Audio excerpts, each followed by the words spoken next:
Yes, Kenya. Tamu sana, tamu sana, tamu sana is. For some days now, United States of America has been hosting some African leaders in what is dubbed US Africa Leaders Summit. And about 1 day ago, United States of America promised that for the next 3 years is going to give out 55 billion US dollars to African countries. And that has been causing a lot of heated political debate amongst Kenyans. Yes. In this video, I want us to understand the games being played behind the scenes. And more so, I want us to have a look at a tweet by senior counsel Ahmed Nasir Abdullahi, a close William Ruto ally. The tweet exposes very interesting political realities about African leaders and their relationships to these so-called superpowers. Before digging deep into that, let's have a look at this. In a keynote address at the 3-day U.S.-Africa Leaders Summit, President Biden told the crowd the United States is, quote, all in on Africa's future, pitching the U.S. as a reliable partner to promote democratic elections and push critical health and energy growth. Biden told the crowd that Monday's announcement of $55 billion in investments over the next 3 years was, quote, just the beginning, promising more than $15 billion in private trade and investment commitments, as well as partnerships. Yes. I don't know whether that's a loan or a grant. I just don't understand that. And why is the United States of America, why has it just arrived at 55? Did these African leaders ask for that? Let's have a look at a tweet by Ahmed Nasir Abdullahi. 55 billion for 50 states over 3 years period. What a joke. That is what President Biden promised African presidents in the US Africa Leaders Summit. Let us get it right, people. America, other than superpower patronage, has no development agenda for Africa. It never had, it never will. Yes. In this video, as usual, I want us to understand the games being played behind the scenes. Just to start with senior counsel Ahmed Nasir Abdullahi, Abdullahi might be talking the truth. The only problem, so long as senior counsel supports William Ruto's government, he has no right to challenge or to question William Ruto's intelligence of going to the United States of America. Looking at it objectively, it's very clear that the United States of America is trying to use these African leaders as a backup, or rather is trying to use them to get an advantage in its war with China and Russia. That's exactly what I'm seeing here. United States of America feels that China is overtaking it on how it engages with these African countries in terms of trade and even maybe aid. And I'm saying that because such kind of a meeting between the United States of America and these African leaders, the last time such kind of a meeting happened was about 8 years ago. In all these 8 years, China has been very active wooing these African countries and leaders. United States of America feels China is overtaking it.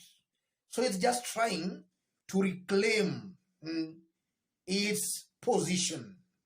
That's what I'm seeing happening here.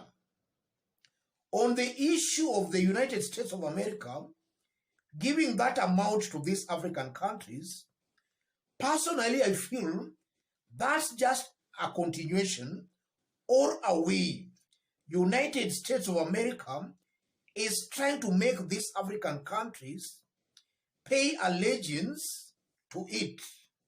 In other words, it's just trying to bribe them, to compromise them. And for those who listened to Biden's speech, Biden was talking about and trying to enhance democracy in Africa. As much as I respect America because of their democratic ideals, one area where the United States of America has failed, they have failed to tame the appetite of African dictators. On that, they have completely failed. And I'm saying that because Museveni was there, Kagame was there. In Uganda, Museveni has muzzled almost everything. You cannot stand in Uganda to challenge Museveni. Museveni himself is low. His word is low in Uganda. United States of America has been silent and quiet over that. And they went ahead and invited Museveni and Kagame for that meeting. Museveni, a non-dictator, was invited for that meeting. And you saw they all went there.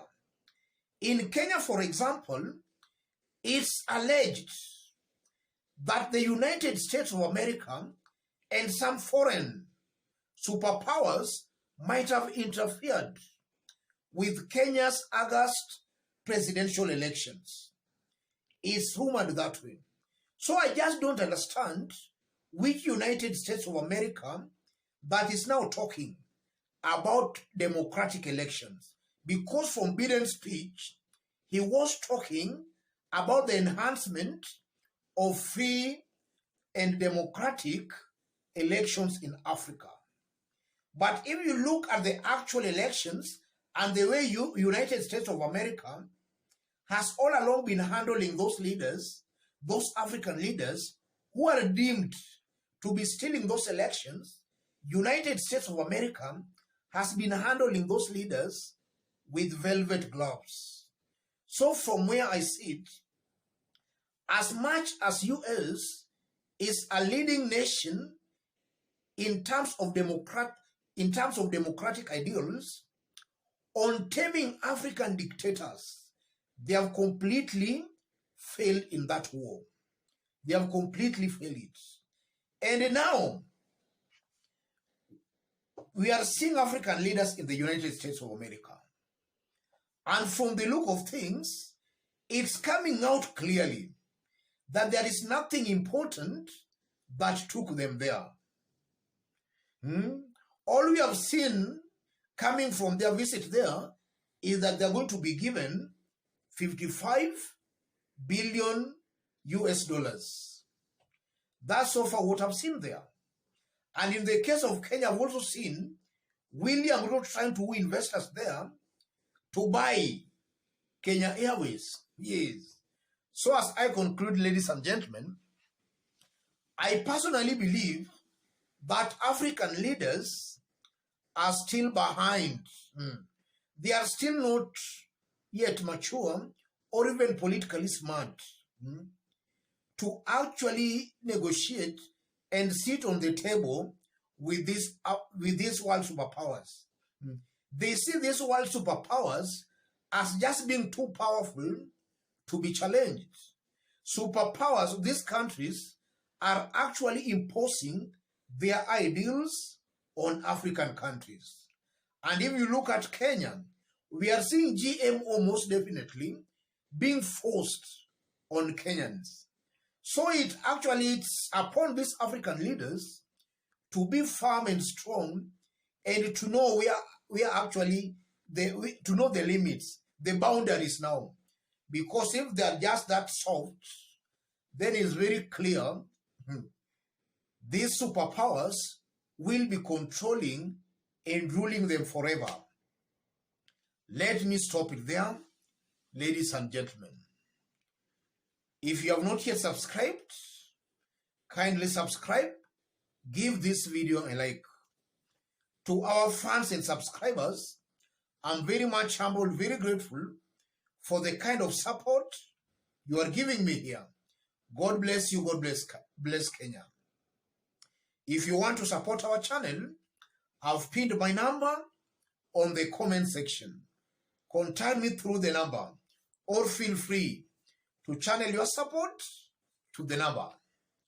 Let's meet in our next analysis. Thank you.